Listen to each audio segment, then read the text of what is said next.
2026 চনৰ মেট্ৰিক আৰু এছএছ পৰীক্ষা বহুত টান হ'ব। সোশ্যাল মিডিয়াত বহুকেইটা ইউটিউব চেনেল বা ফেসবুক পেজতো দেখা গৈছে এই কথা যে বহুতে কৈ আছে যে 2026 চনৰ মেট্ৰিক আৰু এছএছ পৰীক্ষা বহুত টান হ'ব বা বহুত ষ্টুডেণ্টে মোক অফলাইনৰ জৰিয়তে হোক বা অনলাইনৰ জৰিয়তে হোক খুদে যে 2026 চনত বহুত টান প্ৰশ্ন হ'ব নেকি।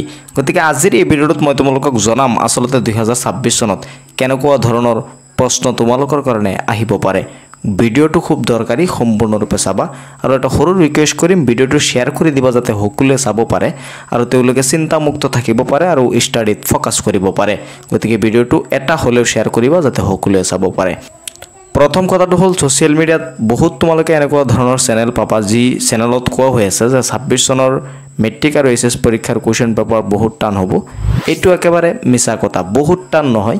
2026 চনৰ মেট্ৰিক আৰু এছএছ পৰীক্ষাত কনচেপ্ট বেছ কুৱেশ্যন আহিব আৰু গোটেইখিনি কুৱেশ্যনেই কনচেপ্ট বেছ নাহে। যিখিনি কুৱেশ্যন কনচেপ্ট বেছ আহিব সেইখিনি তোমালোকে পাৰিবা। তোমালোকৰ মানে সহজ কনচেপ্টৰ ওপৰতে কুৱেশ্যন দিব। ইমান টান কুৱেশ্যন 2026 চনত নিদিয়ে আৰু আগতেও কেতিয়াও দিয়া নাছিল। এনেকুৱা টান কুৱেশ্যন নিদিয়ে যে ছাত্ৰ ছাত্ৰীয়ে নোৱাৰিব, এনেকুৱা টান কুৱেশ্যন কেতিয়াও পৰীক্ষাত নিদিয়ে।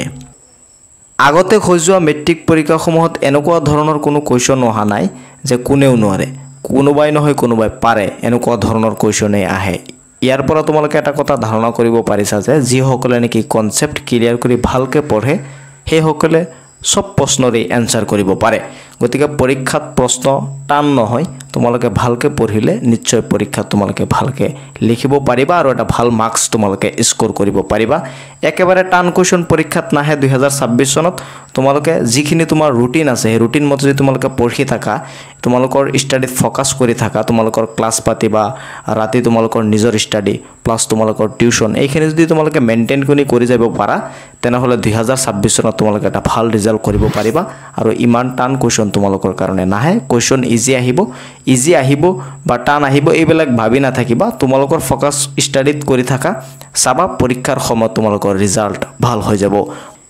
মই আশা কৰিছোঁ তুমি কথাখিনি ধুনীয়াকৈ বুজি পাইছা। বেলেগৰ কথালৈ ইমান চিন্তিত হ'ব নালাগে। তোমালোকৰ কাম এতিয়া ষ্টাডি কৰা, ষ্টাডিত ফ'কাছ কৰি থাকা। পৰৱৰ্তী সময়ত কিবা আপডেট আহিলে মেট্ৰিক আৰু এইচএছৰ ৰিলেটেড মই এইটো চেনেলত তোমালোকক দিম।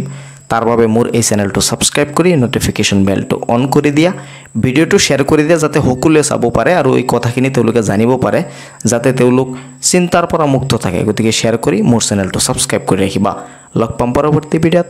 চাই থাকিবা তোমালোকৰ আপোন চেনেল টেক অফ MH।